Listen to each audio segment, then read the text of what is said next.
فَإِنْ آمَنُوا بِمِثْلِ مَا آمَنْتُمْ، پھر اے مسلمانوں اگر یہ بھی ایمان لائیں یہود اور نصارہ بالکل اسی طرح جیسے تم ایمان لائے ہو، نو کمپرومائز، ٹھیک ٹھیک وہی دین اختیار کریں، وہی راستہ جو کہ محمد کے ذریعے سے تمہیں دیا گیا صلی اللہ علیہ وسلم، فَإِنْ آمَنُوا بِمِثْلِ مَا آمَنْتُمْ بِهِ فَقَدْ اهْتَدَوْا، تب وہ ہدایت پر ہوں گے۔ وَإِنْ تَوَلَّوْا، اور اگر وہ پیٹھ موڑ لیں، فَإِنَّمَا هُمْ فِي شِقَاقٍ، تو اس کے معنی یہ ہیں کہ وہ زدم زدہ میں اور دشمنی کے اندر وہ مبتلا ہو چکے ہیں۔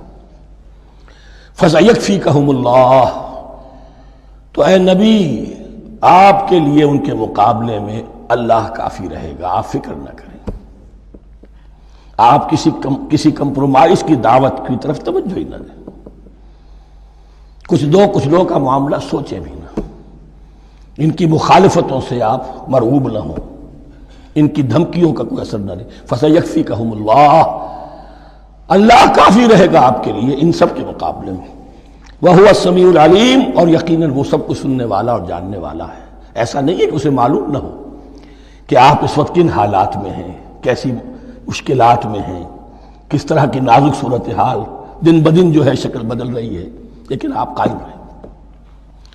یہ ہے جگہ جہاں پر خون پڑا ہوا ہے، اس نسخے میں جو حضرت عثمان تلاوت فرما رہے تھے، اور اس وقت باغیوں نے انہیں شہید کیا ہے۔ ان کی زوجہ محترمہ نائلہ، انہوں نے بچانا چاہا ہے تو ان کی انگلیاں کٹ گئیں، اور خون جو ہے وہ فَسَيَكْفِيكَهُمُ اللَّهُ، ان الفاظ پر وہ خون پڑا ہے، وہ دھبہ اب بھی موجود ہے۔ وَهُوَ السَّمِيعُ الْعَلِيمُ، اور وہ سب کچھ سننے والا اور جاننے والا ہے۔ صبغۃ اللہ، کیا معنی؟ یہاں پر بھی ایک آپ کو محذوف ماننا ہوگا، اخترنا صبغۃ اللہ، ہم نے تو اختیار کر لیا ہے اللہ کے رنگ کو۔ وَمَنْ أَحْسَنُ مِنَ اللَّهِ صِبْغَةً وَنَحْنُ لَهُ عَابِدُونَ، اور اللہ سے بہتر رنگ کس کا ہوگا، اور ہم تو بس اسی کی بندگی، اسی کی پرستش کرنے والے ہیں۔ قُلْ أَتُحَاجُّونَنَا فِي اللَّهِ وَهُوَ رَبُّنَا وَرَبُّكُمْ، اے نبی ان سے کہیے کہ کیا تم ہم سے محاجہ کر رہے ہو، حجت بازی کر رہے ہو، جھگڑ رہے ہو، دلیل بازی کر رہے ہو اللہ کے بارے میں؟ وَهُوَ رَبُّنَا وَرَبُّكُمْ، وہ تو ہمارا رب بھی ہے تمہارا رب بھی ہے، رب تو ایک ہے، رب بھی ایک، اس کا دین بھی ایک، ہاں شریعتوں میں فرق ہوا ہے۔ قُلْ أَتُحَاجُّونَنَا فِي اللَّهِ وَهُوَ رَبُّنَا وَرَبُّكُمْ وَلَنَا أَعْمَالُنَا وَلَكُمْ أَعْمَالُكُمْ، رب تو ہمارا بھی وہ تمہارا بھی وہ، البتہ ہمارے لیے ہوں گے ہمارے عمل، تمہارے لیے ہوں گے تمہارے عمل۔ وَنَحْنُ لَهُ مُخْلِصُونَ، اور ہم تو اس کے لیے اپنے آپ کو خالص کر لینے والے ہیں۔ یہ ذرا 3 الفاظ یہاں پہ نوٹ کر لیجئے، یہ میرے اور آپ کے لیے لمحہ فکریہ ہیں۔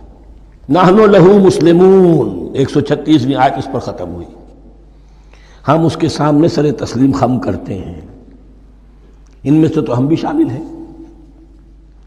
نحن لہو عابدون، آیت نمبر 138، ہم اس کی بندگی کرنے والے ہیں، اسی کی بندگی کرنے والے ہیں۔